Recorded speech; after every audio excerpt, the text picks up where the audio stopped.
You are listening to Rootbound, a podcast about plants for when you're stuck inside.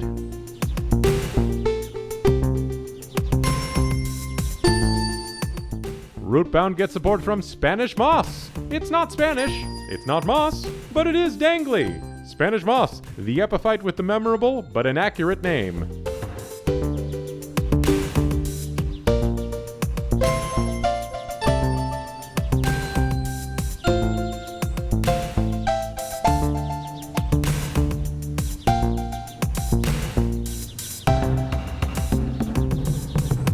Hi everyone, I am Steve, and I am the host of this podcast, Rootbound, which is a podcast about plants for when you're stuck inside, and each week I invite a guest to join me on the show and to share with us all about a plant that means something to them, and then I share with the guest about a plant that means something to me, and through this process we can all learn more about plants and learn more about each other.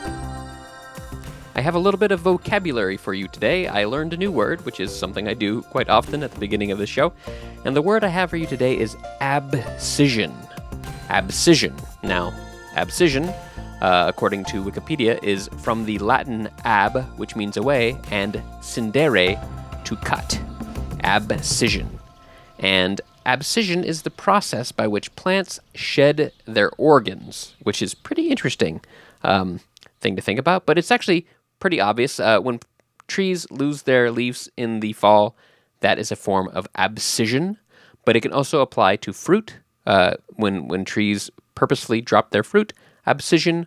And in the case of today's episode, I was more interested in the abscission of the petals of a flower. Because if you've seen many plants in the spring, at a certain point, all of the petals fall to the ground. And I was curious about that process. And it's really interesting. I'm reading a quote from an article that is called Molecular Feedback Loop Gives Clues to How Flowers Drop Their Petals. And there is a quote in here that says, as a flower matures, cells in the abscission zone begin to separate from one another along the entire length of the zone, creating a clean rift between the base of the flower and the petals. As the rift enlarges, the petals will fall off and be sent tumbling to the ground. So the plant kind of like separates these cells from each other and like separates the petal from itself. I think a similar process happens with a leaf. It's just a pretty interesting process in plants. It's not something that's very analogous in humans. It's like if every, spring all your hair fell out and then it grew back, regularly, and it's like your body specifically said, okay, all the hair fall out now. But in a plant that can't move, that can't, do the things in real time like humans can, it's I think a useful process to be able to grow a useful part like the petal, which attracts pollinators, and then when you are done pollinating all of your flowers, those petals don't need to stick around anymore, so it says, okay, well, we're not going to waste energy on these. Let's just abscise them. So anyway, that's the word abscission, and both of the plants we're going to be talking about today have very beautiful abscission processes. So let's get right to that and meet our guest.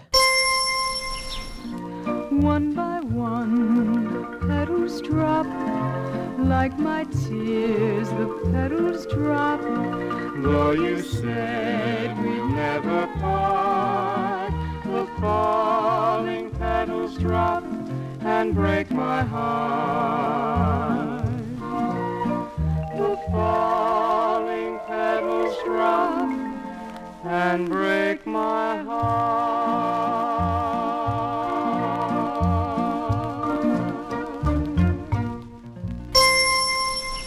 Hey, Angel, welcome to Rootbound. Hey, happy to be here. Do you have a plant to share with us today? Yeah, so the plant that I've decided to share today is the Jacaranda. I chose this plant because it's been very interesting to me over time, like how you go to a lot of cities around the world and there's cherry blossoms. But I'm originally from Mexico, and I lived in Mexico City for a long time. And Mexico City is actually one of the greenest cities that I've ever lived in, and they have a lot of like flowering trees, but they're not cherry blossoms, they're jacarandas. And so it's become a thing for me that you just over time see them blossoming like in the street there, and it reminds me of home quite a bit. That's really funny. So, you might not have heard that episode, but on the winter episode of the podcast, no, the spring episode of the podcast recently, we were talking about cherry blossoms, and your sister specifically brought up jacarandas as the as the kind of Mexico City equivalent of the cherry blossom. So the enjoying the jacarandas, or we can say jacarandas. I'm okay pronouncing that J like an H on this podcast. If you want, up to you though. Uh, um, We'll see how it comes out. okay, that's cool. But yeah, anyway, must run in the family of enjoying that plant. So we only mentioned it briefly in that episode, so I still don't know much about them. I mean, I know what they look like personally, but I'm happy to hear any other things. So yeah, first let's talk a little bit more about like maybe why the plant is meaningful to you, maybe any memories about it. Like, yeah, what's the deal with these jacarandas or jacarandas? I mean, I think they're just meaningful to me because it kind of symbolized the coming of spring whenever I was living there. Like there would, and I think one of the funny things about them is that they are very messy plants. So you'll see, especially like in Mexico City, it rains all the time. So after a rain in the spring or whatever, you will see the ground covered in purple. And like this tree still have a lot of the flowers, but like the ground is covered in purple as well. So it makes for a really nice scenery.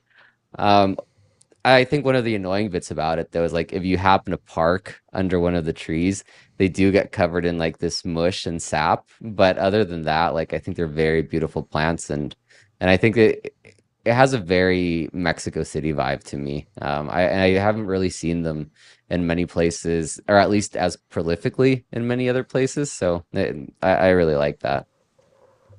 Very good. And then maybe for our audience who hasn't seen them, can you describe the tree a little bit? And also maybe you mentioned purple, but can you describe the flowers a little bit more in detail? Yeah, so like they're large trees. I don't really know like a good way to reference the size for them, Sure. but they're large. They're about like house sized. I guess tall wise and like and they have like large extending canopies, I guess. Um, Brown, very greenish leaves. Like it's like a very they're small leaves. And like in little groups. And they have these little flowers that are purple. It's like a very it's just like a very specific kind of purple. And they're cone shaped, very fragrant. Very interesting. I was googling the leaves, and yeah, the leaves are kind of like the leaves. It almost looks like fern-like leaves, I would say. Yeah. Yeah.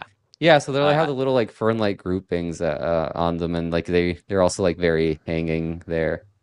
So you do I get a lot of like believe the leaves falling off.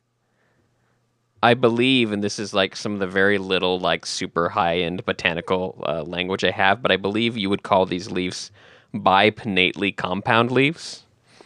Um, so yeah, that the Interesting. the plant that I'm talking about has only pinnately compound leaves, not bipinnately compound leaves. So um, these are, it looks like, well, I'm not 100% sure about this, but they look like they're leaflets. So it's a leaf that's made up of many leaves. So you have this Hmm. like long thing, and from that long thing, parallel from it comes these other leaves. But those things have little leaves on them too, coming out their Yeah. side. So that's why so pinnate means feather-like. So things Hmm. coming off a central core. And if you have something that's pinnate, it's a compound leaf. So it's a leaf made up of many leaves, but the leaves kind of come off the sides. This is bipinnately, so it's a pinnate leaf that has pinnate leaflets on it. I know very little of this, but this literally goes back to like the first episode of the podcast where I learned the term bipinnately compound. So I'm very happy to That's use that. interesting. So you have some level of recursion in it. And yes, yeah, absolutely.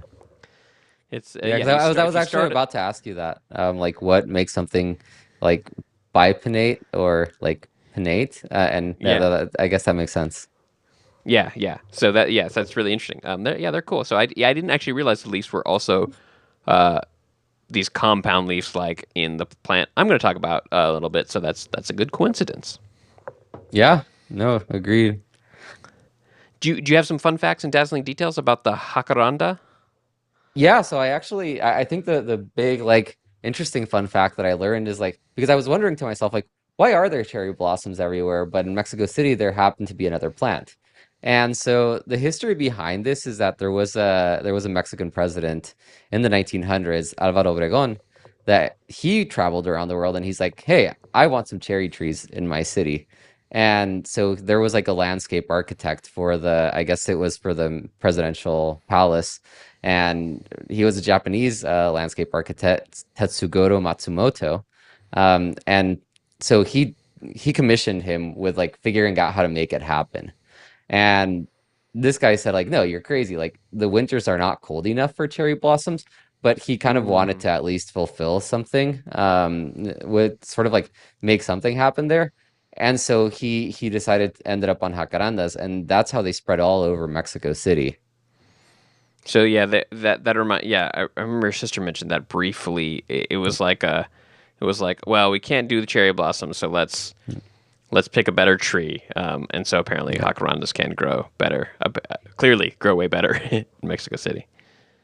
Yeah, and so like he had some seeds and saplings brought in from Brazil and just planted them everywhere, especially like the main like parts of the city around the presidential palace. Very interesting. Very interesting. Yeah, that's kind of an interesting history of like around that time. Was lots of like uh, movement, purposeful movement of plants and like engineering where plants are planted and stuff like that. It's a very fascinating time. As cherry blossoms in DC are like that too, right? They're not native here. They came from Japan and were purposely planted, and I think that happens in a bunch of places. Very interesting. I was just looking up the scientific name of jacaranda because I was curious to see if it was like related to the plant I was talking about, and it's not. But do you have that? Do you know that, or I can say it too? But Yeah, so it's Jacaranda mimosifolia. yeah, that is so funny, and I'm wondering if so that stood out to me because the same episode that I talked about with a bipinnately compound on the very first episode of the show was about the mimosa plant, and Mhm. so mimosifolia means mimosa leafed. And these leaves Oh, do interesting. look like the mimosa flower or the mimosa plant leaf. So I assume I'm not reading the Wikipedia enough, but I assume that's why they gave it that scientific name is because the leaves look like the mimosa plant, and so it is the mimosa leaf jacaranda. So that's pretty funny. Oh, interesting. Yeah, and so overall, like I do think it's a very interesting plant because I mean, just like cherry blossoms, it kind of symbolizes the beginning of spring once you start seeing them sprout up everywhere in Mexico City. So it does have some pretty cool memories. Very cool. Do you have any other fun facts or dazzling details about the jacaranda?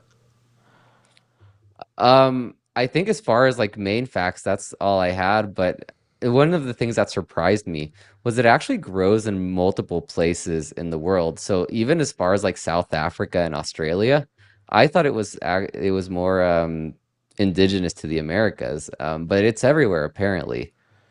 Yeah, I imagine it was like exported, I guess, for maybe similar reasons to Yeah.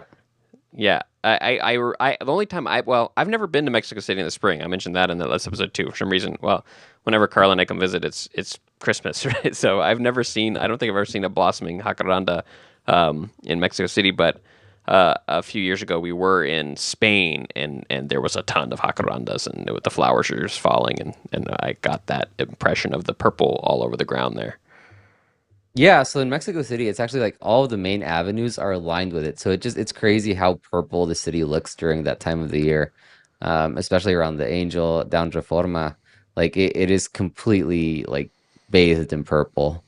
And yeah, I think yeah, so like it is native to South America, and it got introduced to other parts, including Mexico, but it was actually introduced and naturalized everywhere from like the US, Australia, New Zealand, South Africa, and some Mediterranean countries. Wow, wow, that's a very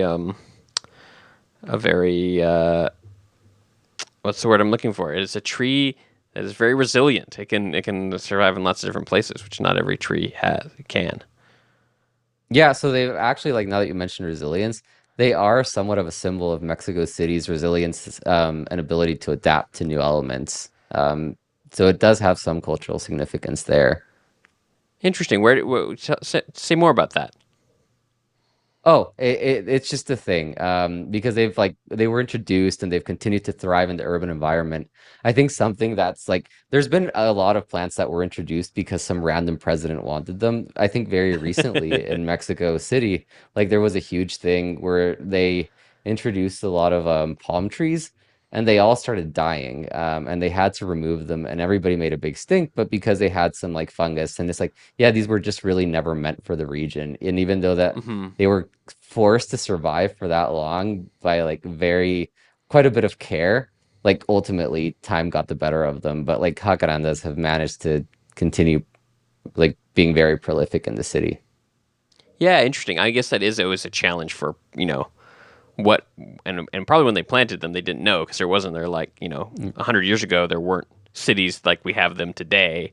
Well, maybe some of them were even worse as far as air pollution back then. But just like, and what plants are going to spread or what plants are going to thrive in an urban environment is probably an open question, and clearly, yeah, something that is not known. But yeah, the jacaranda has done well. Yeah, no, and like as you mentioned, like the quantity of air pollution in Mexico City is like a pretty polluted city. And so having something thrive there despite that is pretty nice. And I think like when they were planning this out, when they first introduced them, the population density and the density of cars was nothing like what it is now. Right, right. Interesting. Well, yeah. Well, good job, jacarandas, for being so resilient and a symbol of growth and springtime in Mexico City. Yeah.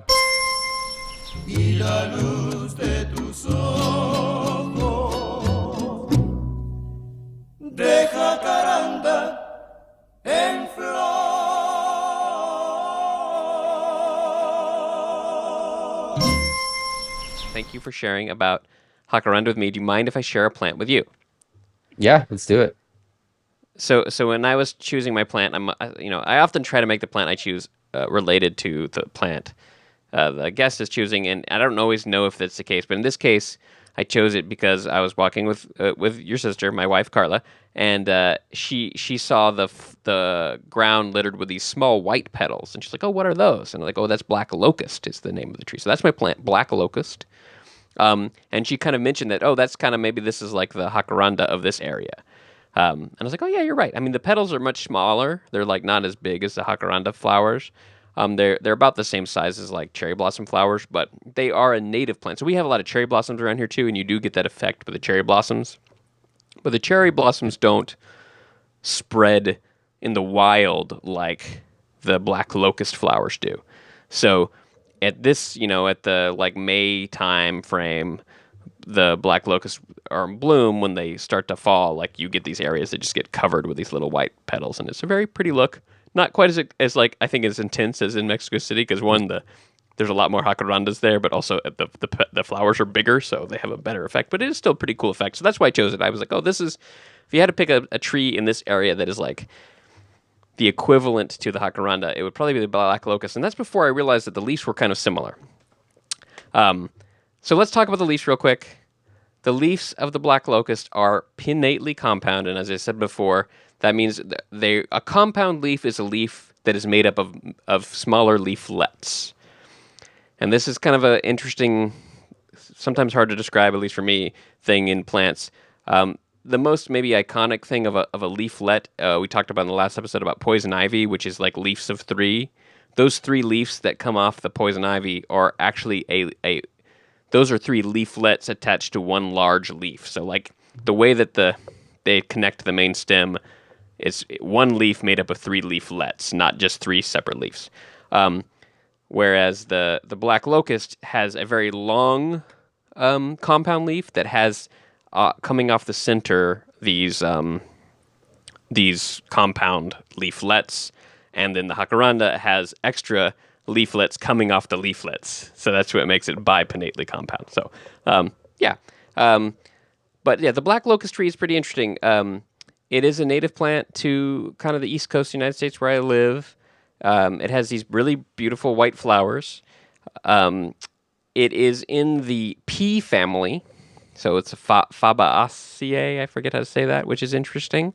And because it's in the legume and pea family, it is has the ability to fix nitrogen from the air. It has the same kind of nitrogen nodules that those kind of legumes has, and so it can actually improve the quality of soil, which is pretty cool, by fixing nitrogen from the air. It's actually the relationship between the plant and some beneficial bacteria that live in the roots that can do that. So a pretty cool tree. When they grow as saplings, this is pretty interesting. They have thorns, really sharp, long thorns. But as they turn into a real big tree, they lose the thorns and kind of just look like a tree. So that's kind of an interesting defense mechanism. Um, let's talk about the name. The name is interesting. Black locust. Locust is a weird word to call a tree because, like, we think of locust, we think of like the. What do you think of when you think of locust? Invasion, an invasive species. Yeah, yeah, which is weird. Like, yeah, because it's the name of a bug that does horrible damage. Um, I the reason why this tree is called the black so it's called the black locust because its bark is quite dark. Okay, it's called the locust because, like many plants in the American continent, when the Europeans got here, they're like, "Hey, that looks like the tree I remember from Europe. We're just going to call it that." So there's another tree in Europe that is called the locust tree that looks kind of similar, and so they just called this the locust here, even though they're not related at all. They're not the same genus. They're not. They just kind of look similar. The locust tree in Europe is also called the carob tree, which if you've heard of carob, it's like a chocolate substitute. Anyway, the story of why the locust tree in Europe is called locust is even more confusing. It has to do with there's a line in the Bible about John the Baptist living in the wilderness and surviving on wild honey and locusts, and people I think thought he was eating bugs, but he probably was eating the pods of the locust tree, the carob tree. But why those are called locust, where that etymological link is, I could not find. But we're not talking about the European locust, we're talking about the black locust, so I have an excuse of not solving that puzzle. Maybe someone else can come on who has a connection to that other tree.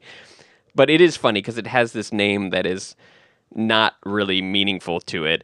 Also, its scientific name is Robinia pseudoacacia. So pseudoacacia means false acacia because it kind of looks like the acacia tree. And then Robinia is named after a French dude named John Robin, I guess, or Jean Robin. And so this poor tree, nothing about its name is from the Americas. It's a locust. It's named after this European thing, and its scientific name is a French guy, and it says it's the false version of another tree from like India. So that happens a lot, like because everyone who came over named stuff, they were all Europeans when they decided to name it, and so they're like, oh, I'm just going to name this based off of some dude I know in Europe and some other descriptor about it. So that's pretty funny. Okay, a couple last things about the black locust.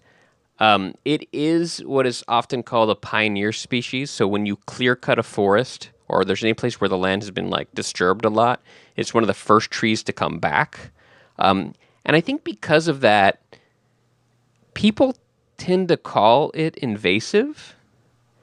But it's a weird description of invasive because it's a native tree to like this part of the country. So I don't think I agree with that. It does happen to like quickly colonize like disturbed areas, and if you try to grow other trees, it might outcompete them. But like that's just what it does. Like that, I don't think that makes it invasive. Now, if it's been naturalized other places, I could see it being invasive. But yeah, it just does its thing. And an interesting kind of side effect of that, I was noticing the other day that when you see a really big poison ivy plant, more often than not, at least in my area, it's on a black locust tree. And I was talking to someone about that, and I was like, "Hey, what's the deal? Does poison ivy really like black locust?" And the answer I got was, "This is from like a foraging guy around here. It's like, no, it's just because it's the first tree to grow, so it's probably the first tree that the poison ivy can start to go around. But maybe there's something else going on that. But it makes sense. Like poison ivy is also one of the like first colonizers area. It tries to get height, so it finds the biggest tree it can find, and so it goes with the black locust trees." Interesting. Yeah, so when you mentioned the flowers on the ground, I did recall having seen that here in New York City, so I quickly looked it up. And apparently, like there are quite a few. And there's like the conservancy that's in charge of maintaining Central Park. So they do consider it a native species, and they no longer plant it within Central Park, but it's apparently pretty prolific.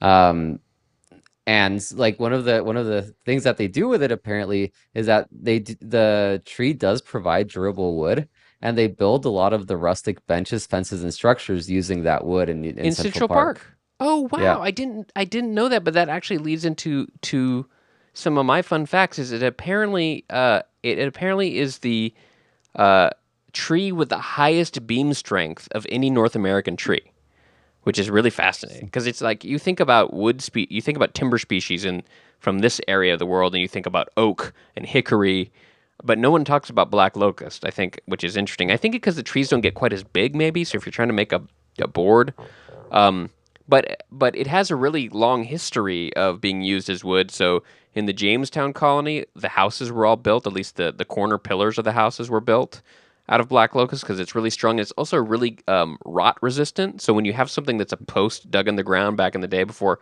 pouring foundations or whatever, and your like beam of your house was just dug into the ground, you don't want wood that's going to rot. And the black locust like doesn't rot even when it's in touch with the ground, which is pretty cool. Also, similarly, it was used really well done in shipbuilding. I think because of the same reason that it's water resistant, but also because it's so strong. And I'm going to read this quote from an article that is from a guy named Wesley Green writing on Live Science. And his article was something about the tree that shaped the United States, which is pretty interesting. And he said that when the British naval defeat in the War of 1812, I think in Lake Champlain, this is the quote, one of the reasons circulated for the British Navy's defeat was that the English ships were built with oak nails, which are large pins or trunnels that hold the wooden parts of the ship together, while American ships were built with locust nails. As a result, when the cannonballs from the American fleet hit the British ships, those ships came apart, but when the shot from the British ships hit the American fleet, the ships held together, and the reason they lost the Battle of Plattsburgh Bay was because of black locust nails. And then the next quote is really great. It says, the very next year, the British began importing thousands of locust nails to refit the British Navy. And by 1820, the Philadelphia market alone was exporting between 50,000 and 100,000 locust nails to England per year. And then the last line of this article is, as locust continues in export, even to this day, some would say we have been selling weapons to the enemy ever since. Oh, that's interesting. Very So dramatic. I guess it But had a really prolific use, the wood over time then. yeah, and maybe this is just speculation, but you don't see too many like massive black locusts now. You normally see them in areas that have been disturbed, and now they're coming back slowly. But maybe it's because the really big ones that were here before have all been utilized, and maybe we don't have as many big ones anymore. Maybe that's why the market is not as good. But that's just speculation. Audience, if you know better than that, let me know. But yeah, I didn't realize that it's like a really amazing timber wood. Also, it is also has this like the highest BTU for firewood. A cord. This is a quote from that same article. A cord of seasoned locust has the same BTU as a ton of anthracite coal. So really good for better to use locust wood than to burn coal. Apparently, of course, you have to grow the locust wood. So. But yeah, really a fascinating tree that I didn't know. And, it's everywhere around here. I think when we were at my mom's house, it's all over her property. Like there's one side of her property that is just all locust because it's a place that had been cut maybe 10 years ago. And it's just all the locust. I was like in there one time. And that's also where I got like 4 ticks because it's like all like disturbed areas. But it's tough because they grow really thick together. And also when they're young, they have the spines, so it's a pretty like hard thing to like get through. But in a natural forest, eventually some tall ones will win out, and some other species will come in. That's I think the natural cycle. But humans normally don't want to wait that long, and so they get annoyed at the black locust for kind of just taking over the whole area. But it's good for that area because it improves the soil by fixing nitrogen. So really, really cool tree. But no, that's really interesting. Now I know whenever I see them like on the street, now I know what that is. Yeah, keep an eye. You probably up in New York. You may still have some flowers, but keep an eye out for those pinnately compound leaves because that's a pretty easy way to spot them. There's not many other trees that have that look around here. There's some like plants that have been brought in from other countries, but as far as native trees, they're I think maybe one of the only. Last little tidbit is that the flowers are edible, which is very cool, and I have eaten them. I think this year. Well, this is the first year I ate like a handful. They're very tasty. They have a little bit of like the flavor of like a fresh pea, but they're a little bit sweeter. But I'll put a link in the show note. There's all sorts of like recipes for making jams and jellies and salads and all sorts of fun stuff with the flowers in there. Like a very prized food for people who like to forage because they're really only ripe for like a week. So you got to like go in and get them and do what you're going to do with them pretty quick. And it's kind of like a fun celebration of spring as well.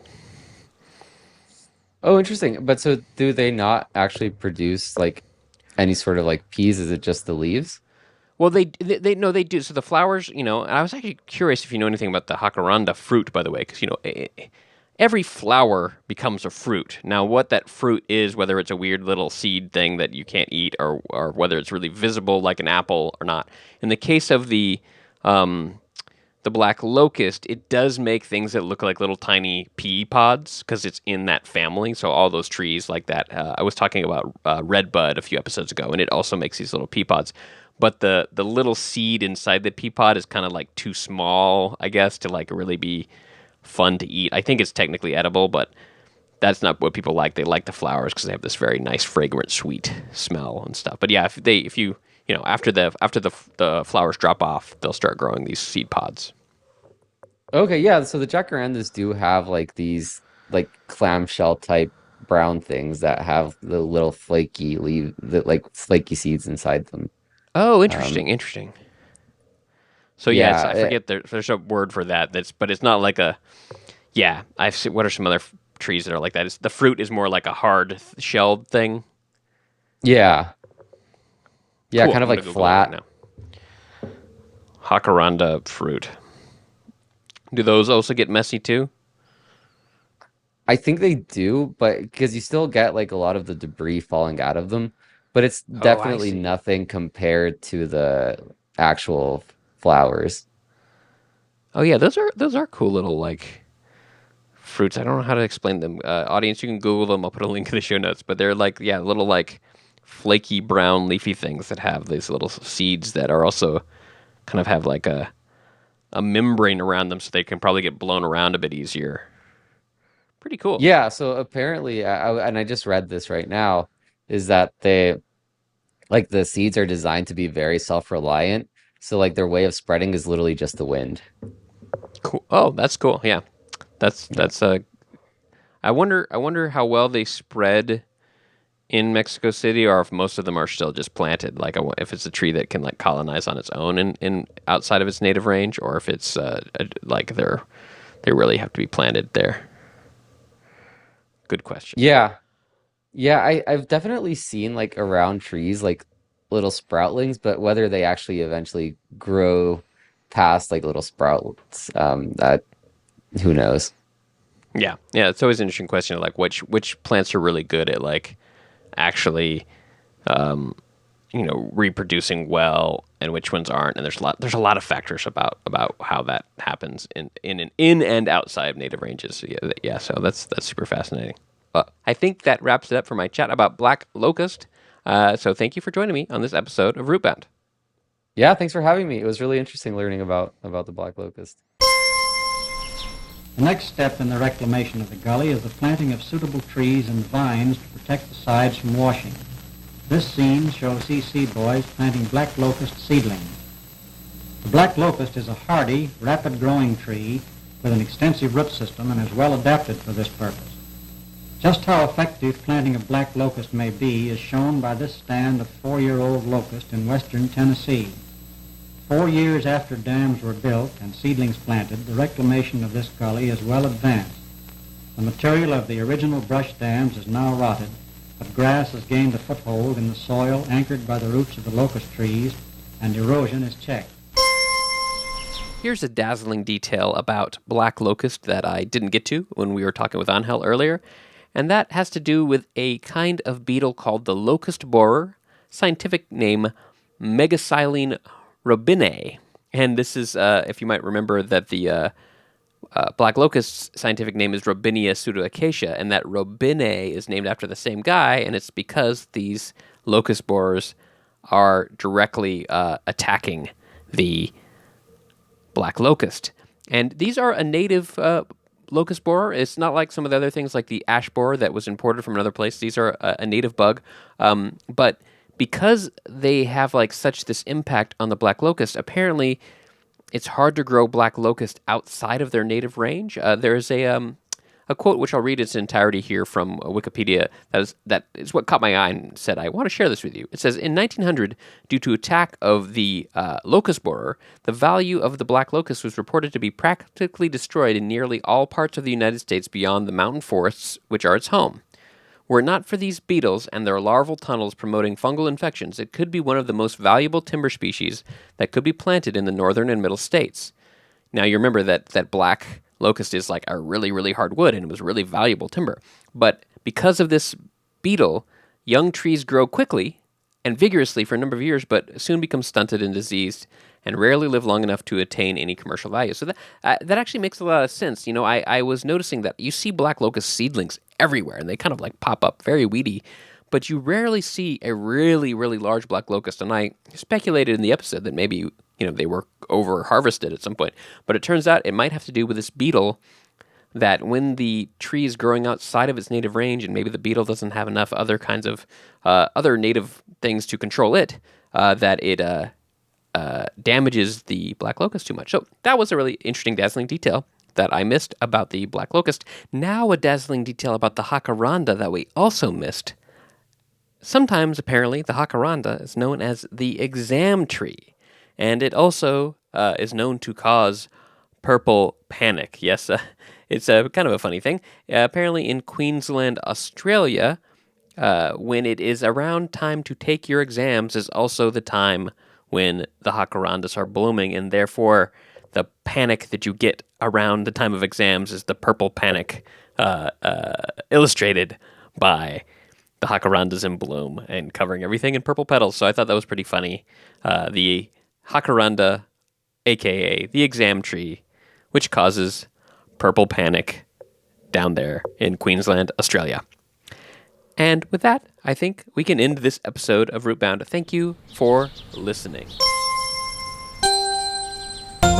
My guest on this episode of Rootbound was Angel Gomez. Angel is a software engineer working on AR and VR. He's also my brother-in-law. If you like Rootbound and you want to help support the podcast, visit rootboundpodcast.com/support to find all the ways you can support the show, including supporting it on Patreon. That would be super cool. Rootbound is hosted by Purple Panic podcaster Steve Ellington. Music by Christian Kriegescota. Fake ads by David Lonnie. Rootbound is a podcast about plants for when you're stuck inside, but if you can go outside, maybe you could take a trip to Mexico City and enjoy the jacarandas in spring. It's not Spanish, it's not moss, but it is dangly.